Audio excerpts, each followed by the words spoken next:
আসসালামু আলাইকুম ওয়া রাহমাতুল্লাহি ওয়া বারাকাতুহু। নাহমাদুহু ওয়া নুসাল্লি আলা রাসূলিহিল কারীম, আম্মা বা'দ। আউযু বিল্লাহি মিনাশ শাইতানির রাজীম। উহিল্লা লাকুম লাইলাতাস সিয়ামির রাফাথু ইলা নিসাইকুম।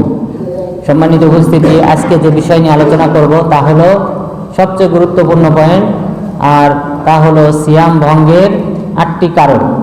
সিয়াম ভঙ্গের 8টি কারণ, এটা একান্ত জরুরি। প্রথম কারণ, কোনো কিছু যদি খাওয়া হয় অথবা পান করা হয়, কোনো কিছু খেলে অথবা পান করলে ওই ব্যক্তির সিয়াম ভঙ্গ হবে, রোজা নষ্ট হবে। মহান রব্বুল আলামিন বলেন, ওয়াকুলু ওয়াশরাবু হাত্তা ইয়াতাবায়্যানা লাকুমুল খাইতুল আবয়াযু মিনাল খাইতিল আসওয়াদি মিনাল ফাজর সুম্মা আতিম্মুস সিয়ামা ইলাল লাইল। কেউ কথা বলবেন না, কেউ কথা বলবেন না। মহান রব্বুল আলামিন বলেন, ওয়াতিম্মুস সিয়ামা ইলাল লাইল, যে তোমরা খাও এবং পান করো যতক্ষণ পর্যন্ত না কালো রেখা থেকে সাদা রেখা স্পষ্ট হয়, অর্থাৎ ফজর উদিত হয়, ততক্ষণ পর্যন্ত তোমরা খাও এবং পান করো। এরপরে বললেন, সুম্মা আতিম্মুস সিয়ামা ইলাল লাইল, রাত্র আসা পর্যন্ত তোমরা সিয়াম পালন করো। তাহলে দিনের বেলায় কোনো কিছু খাওয়া এবং পান করা যাবে না, মহান রব্বুল আলামিন এই আয়াতে নিষেধ করে দিয়েছেন। সুতরাং কোনো কিছু খেলে পান করলে সেই ব্যক্তির সিয়াম ভঙ্গ হবে, এটা হলো প্রথম কারণ। দ্বিতীয় কারণ এটার সাথেই সম্পৃক্ত, যে যদি কোনো ব্যক্তি শরীরে গ্লুকোজ জাতীয় কোনো কিছু পুশ করে, গ্লুকোজ জাতীয় কোনো কিছু খায়, যেমন সেলাইন যদি তার শরীরে পুশ করা হয় অথবা গ্লুকোজ জাতীয় কোনো কিছু সে যদি খায়, তাহলে তার সিয়াম ভঙ্গ হবে। রমজান মাসে কোনো ব্যক্তি অসুস্থ হয়ে গেল, হাসপাতালে নেওয়া হলো, তাকে সেলাইন লাগানো হয়েছে তার শরীরে, সে মুখ দিয়ে খাবার খায় নাই, কিন্তু ওই সেলাইন বা গ্লুকোজ জাতীয় কোনো কিছু তার শরীরে পুশ করলে ওই ব্যক্তির সিয়াম ভঙ্গ হবে, এটা হলো দ্বিতীয় কারণ। তৃতীয় কারণ, রক্ত যদি পুশ করা হয়, কোনো ব্যক্তির শরীরে যদি রক্ত পুশ করা হয় তাহলে তার সিয়াম ভঙ্গ হয়ে যাবে।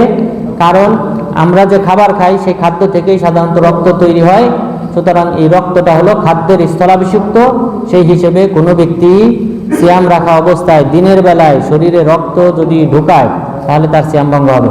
কিন্তু যে ব্যক্তি রক্ত দেবে তার সিয়ামের কোনো ক্ষতি হবে না, রক্ত শরীর থেকে বের হইলে সিয়ামের কোনো ক্ষতি হয় না।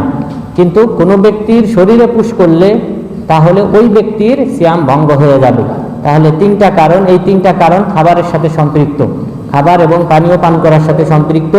তাহলে কোনো কিছু খাওয়া দাওয়া করলে সেই ব্যক্তির সিয়াম ভঙ্গ হবে।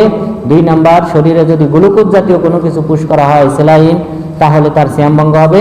এরপর রক্ত যদি পুশ করা হয় তাহলে তার সিয়াম ভঙ্গ হবে। এরপর চতুর্থ কারণ, যে কারণ সিয়াম ভঙ্গ হবে, সেটা হলো স্ত্রী সহবাস, আল জিমা। স্ত্রী সহবাস করলে সেই ব্যক্তির সিয়াম ভঙ্গ হবে যদি সেটা দিনের বেলা হয়। এই সম্পর্কে মহান রব্বুল আলামিন বলেন, উহিল্লা লাকুম লাইলাতাস সিয়ামির রাফাথু ইলা নিসাইকুম হুন্না লিবাসুল লাকুম ওয়া আনতুম লিবাসুল লাহুন, তোমাদের জন্য রাতের বেলায় স্ত্রী সহবাসকে হালাল করা হয়েছে। অর্থাৎ ইসলামের প্রথম যুগে রাতের বেলায়ও স্ত্রী সহবাস হারাম ছিল, অর্থাৎ শুধুমাত্র মাগরিব থেকে নিয়ে ঈশা পর্যন্ত এতটুক সময় জায়েজ ছিল। খাওয়া দাওয়া পান করা শুধুমাত্র মাগরিব থেকে ঈশা হয়ে গেলে পুনরায় আবার সিয়াম শুরু হয়ে যেত। তো কিন্তু ইসলামে পরবর্তীতে ফজর পর্যন্ত করা হয়েছে, তাহলে মাগরিব থেকে নিয়ে ফজর পর্যন্ত স্ত্রী সহবাস জায়েজ রাখা হয়েছে। তার মানে এই আয়াত থেকেই বোঝা যায় দিনের বেলা স্ত্রী সহবাস করলে সেই ব্যক্তির সিয়াম ভঙ্গ হবে। এই ব্যাপারে আবু হুরায়রা রাদিয়াল্লাহু আনহু তিনি বলেন, রাসূল সাল্লাল্লাহু আলাইহি ওয়াসাল্লামের কাছে এক ব্যক্তি আসলেন, আসার পর বললেন, ইয়া রাসূলুল্লাহ হালাকতু, আল্লাহর রাসূল আমি ধ্বংস হয়ে গেছি। তখন তিনি বললেন, কেন? তখন তিনি বললেন, ওয়াকাতু আলা ইমরাআতি ওয়া আনা সাইম, আমি সিয়াম পালন করা অবস্থায় আমার স্ত্রীর সাথে সহবাস করে ফেলেছি। রাসূল সাল্লাল্লাহু আলাইহি ওয়াসাল্লাম বললেন, হাল তাজিদু রাকাবাতান তুতিকুহা, তুমি কি একটি দাস আজাদ করতে সক্ষম? হাল তাস্তাতিউ আন তাসুমা শাহরাইনি মুতাতাবিআইন, তুমি কি 2 মাস লাগাতার সিয়াম পালন করতে সক্ষম? এবং এরপরে বললেন, হাল তাজিদু ইতআমা 60 মিসকিনা, তুমি কি 60 জন মিসকিনকে খাবার খাওয়াতে সক্ষম? ওই সাহাবী বললেন যে না আল্লাহ রাসূল, এই 3টার কোনোটাই আমার পক্ষে সম্ভব না।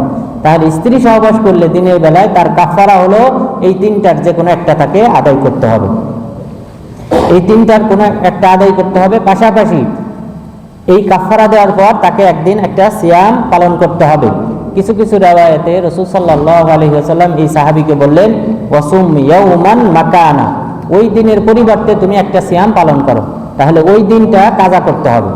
তাহলে 60 দিন যদি সে সিয়াম পালন করে, পাশাপাশি আরেকটা অতিরিক্ত সিয়াম রাখতে হবে, 61 দিন সিয়াম রাখতে হবে, অথবা একটি দাস আজাদ করলে তাকে আরেকটা অতিরিক্ত সিয়াম পালন করতে হবে। এইভাবে তাকে কাফারা আদায় করতে হবে। এই সাহাবী তিনি বললেন তিনটার কোনোটাই আমি পারি না। তখন রাসূল সাল্লাল্লাহু আলাইহি ওয়াসাল্লামের কাছে এক ঝুড়ি খাবার আসলো। তিনি বললেন এই খাবারগুলি তুমি সদকা করে দাও দরিদ্র মানুষের মাঝে। তখন তিনি বললেন আল্লাহর রাসূল আলা আফকার আহলি বাইতি, আমার যে দরিদ্র কোনো পরিবারের উপর আমি বন্টন করব। ওয়াল্লাহি মা বাইনা লাবাতাইহা আহলু বাইতিন আফকার মিন আহলি বাইতি, আল্লাহর শপথ আমার চেয়ে এই দুই উপত্যকার মাঝে আমার চেয়ে দরিদ্র কোনো পরিবার নেই। তখন আল্লাহ রাসূল হাসলেন এবং বললেন তাহলে তুমি নিজেই খাও। তখন ওই এক ঝুড়ি খেজুর তিনি নিজেই নিয়ে গেলেন বাসায়। তাহলে এই হাদিস থেকে স্পষ্ট যে কোনো স্ত্রী সহবাস করলে দিনের বেলায় তার সিয়াম ভঙ্গ হবে। এরপর স্ত্রী সহবাসের সাথে আরেকটি সম্পর্ক, এটা হলো আমাদের পঞ্চম কারণ, সেটা হলো আল ইস্তেমনা। ইস্তেমনা বলা হয় যে হস্তমৈথুন করলে তার সিয়াম ভঙ্গ হয়ে যাবে। তাকে ওই দিনের পরিবর্তে রমজান মাস শেষ হলে তাকে কাজা করতে হবে।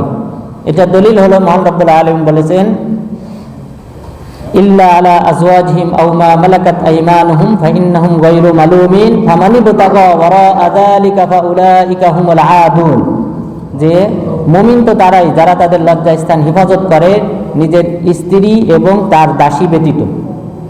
আর কোনো ব্যক্তি যদি স্ত্রী এবং দাসী ব্যতীত অন্য কোনো পন্থায় তার এই শাহওয়াত পূর্ণ করে তাহলে ফাউলাইকা হুমুল আদুন, তারা হলো সীমালঙ্ঘনকারী, কবিরা গুনাহকারী। এই আয়াতের ব্যাখ্যায় ইমাম বাগবী রাহিমাহুল্লাহ তিনি বলেছেন হস্তমৈথুন করলে এটা হলো কবিরা গুনার অন্তর্ভুক্ত সর্বদা, এবং পাশাপাশি সিয়াম ভঙ্গ হবে। সুতরাং এটা হলো আমাদের পঞ্চম কারণ। এরপর ষষ্ঠ কারণ যে কারণে সিয়াম ভঙ্গ হয় সেটা হলো বমি করা ইচ্ছায়, স্বেচ্ছায়। ওমান ইস্তাকা আফা আলাইহিল কাযা, যে ব্যক্তি স্বেচ্ছায় বমি করবে সে কাযা করবে। সুতরাং স্বেচ্ছায় বমি করলে সিয়াম ভঙ্গ হবে। এরপর অষ্টম যে কারণ, হায়েজ এবং নিফাসের রক্ত যদি বের হয় তাহলে সিয়াম ভঙ্গ হবে। এই হলো মোট 8টি সিয়াম ভঙ্গের কারণ। সুতরাং আল্লাহ তাআলা যেন আমাদেরকে এই সিয়াম ভঙ্গের কারণ থেকে দূরে থাকার তৌফিক দান করেন। আমিন। ওয়া সাল্লাল্লাহু আলা নবিয়িনা মুহাম্মদ ওয়া আলা আলিহি ওয়া সাহবিহি আজমাইন।